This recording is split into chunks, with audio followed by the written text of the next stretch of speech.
عمومی طور پہ ہمارے ہاں جو محبت کی شادیاں کہی جاتی ہیں وہ زیادہ تر ناکام ہوتی ہیں اور طلاق تک نوبت پہنچتی ہے۔ اس کا سبب کیا کہ کچی عمر کے بچے اپنے جذبات سے فیصلہ کرتے ہیں اور ان کی نظر کے اندر صرف ایک دو چیز دیکھنے کی ہوتی ہے جس سے وہ فیصلہ کرتے ہیں، لیکن کہنہ مشق اور گرم سرد چشیدہ والدین اس بات کو جانتے ہیں کہ ہماری اولاد کی ترجیحات کیا ہیں اور جو ہے وہ ازدواجی زندگی کیسے خوبصورت گزرتی ہے۔ اس لیے وہ جو فیصلے کرتے ہیں وہ فیصلے جو ہے وہ بہت اچھے ہوتے ہیں۔ کبھی ایسا ہوتا ہے کہ اولادوں کو اللہ تعالیٰ فہم، فراست اور عقل و خرد کی فراوانیاں نصیب کر دیتا ہے اور والدین واقعتاً فہم اور سمجھ میں اس مقام پہ نہیں ہوتے، تو سعادت مند اولادیں اس وقت بھی اپنے والدین کو شامل کرتی ہیں اور ان کے فیصلے اچھے بھی ہوتے ہیں۔ لیکن عمومی طور پہ ہوتا ہے کہ چاہے وہ اسکول، کالج اور یونیورسٹی میں نہ بھی گئے ہوں والدین، لیکن ان کے تجربات عملاً جو ہیں وہ زیادہ ہوتے ہیں۔ اسی لیے فرمایا گیا سید عائشہ رضی اللہ تعالیٰ عنہ سے مروی روایت ہے، ایما امرأۃ نکحت بغیر اذن ولیہا فنکاحها باطل فنکاحها باطل فنکاحها باطل، 3 مرتبہ فرمایا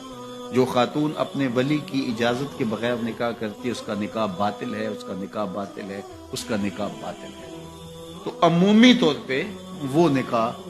جو ہیں وہ ناکام ہو جاتے ہیں، اس لیے کہ وقتی جذبات سے وہ رشتے جڑتے ہیں اور وہ ایک خاص عمر تک وہ جذبات ہوتے ہیں، لیکن اس کے بعد وہ رشتے ٹوٹ جاتے ہیں۔ ماں باپ کو پوری ترجیحات اور پوری زندگی کے سارے نشیب و فراز کا علم ہوتا ہے، وہ ساری چیزیں سوچ سمجھ کے کوئی چیز جو ہے وہ طے کرتے ہیں۔ اس میں بعض کا ایسا بھی ہوتا ہے کہ والدین بچوں کی ترجیحات دیکھے بغیر اپنی خواہش کو مقدم کر لیتے ہیں، تو یہ چیز بھی تناؤ کا سبب اور طلاق کی نوبت تک پہنچا دیتی ہے۔ یعنی بعض کا ماں باپ کو ضد ہوتی ہے کہ میں اپنے رشتہ داروں میں ہی اپنے بچے کا نکاح کرنا ہے اور وہ بیٹی جو ہے اس کا مزاج نہیں جڑ رہا ہوتا، تو یہ خواہش اچھی ہے، لیکن اگر ان کی زندگی تلخ ہوگی تو اپنی خواہش کو اولاد کے لیے قربان کرنا ہوگا۔ بہرحال جو بھی ذرائع ہیں طلاق کے، جو بھی اسباب ہیں، محرکات ہیں، نتیجہ اگر طلاق تک پہنچ جائے، مرد کو پھر بھی اس کی مردانگی روک رہی ہوتی ہے اور عورت بلا جھجک جب وہ جذبات میں آتی ہے تو وہ طلاق مانگنے میں دیر نہیں کرتی، اور بہت ساری طلاق جو جذباتی ماحول میں ہوتی ہیں اس میں قصور خاتون کا ہوتا ہے کہ وہ طلاق مانگتی ہے، تو عورت کو کبھی بھی طلاق نہیں مانگنی چاہیے۔ ہاں اگر واقعتاً اس کا استحقاق بنتا ہے، وہاں زندگی گزارنا مشکل ہو گیا ہے، تو وہ عدالت میں رجوع کر کے خلا لے سکتی ہے۔ لیکن یہ عورتیں جو ڈٹ جاتی ہیں کہ ٹھیک ہے مجھے بھی فارغ کرو، میں ایک لمحہ اس گھر نہیں رہنا چاہتی، یہ گھر میرے لیے جہنم ہے، اور یہ اس کی بہنوں کے سامنے، اس کے بھائیوں کے سامنے، اس کے خاندان والوں کے سامنے اس کو یوں للکار رہی ہوتی ہے، تو پھر وہ طلاق دے دیتا ہے، اور بعض کا وجہ نہیں ہوتی کہ وقتی تناؤ ہوتا ہے۔ تو حضرت امام ابو داود نے حضور کا یہ فرمان لکھا ہے کہ آقا کریم نے فرمایا کہ جو خاتون بغیر عذر کے اپنے شوہر سے طلاق مانگتی ہے وہ جنت کی خوشبو بھی نہیں پائے گی، اور جنت کی خوشبو 500 سال کی مسافت سے آنا شروع ہو جائے گی۔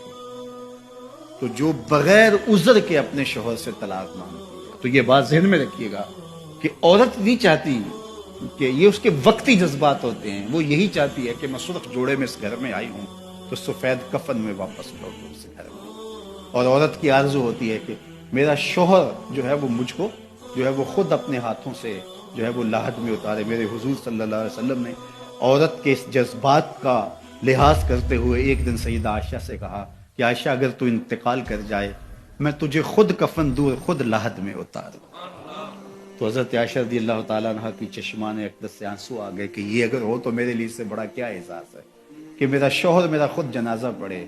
اور خود مجھے کفن دے اور خود مجھے لاحد میں اتارے۔ تو گھر ٹوٹنے سے بچیں، اور میاں بیوی کا جس طرح یہ دنیا میں رشتہ ہے تو یہ رشتہ آخرت میں بھی قائم رہے گا، اور جب خاتون جنت میں جائے گی تو یہ جو ہے وہ ان حوروں کی جو مرد کو جنت میں عطا کی جائیں گی، یہ ان کی سردار ہوگی،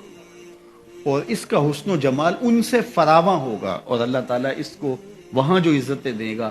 چونکہ وہ دار الجزا ہے، دار العمل تو ہے نہیں ہے، تو وہ دیدنی ہوگی۔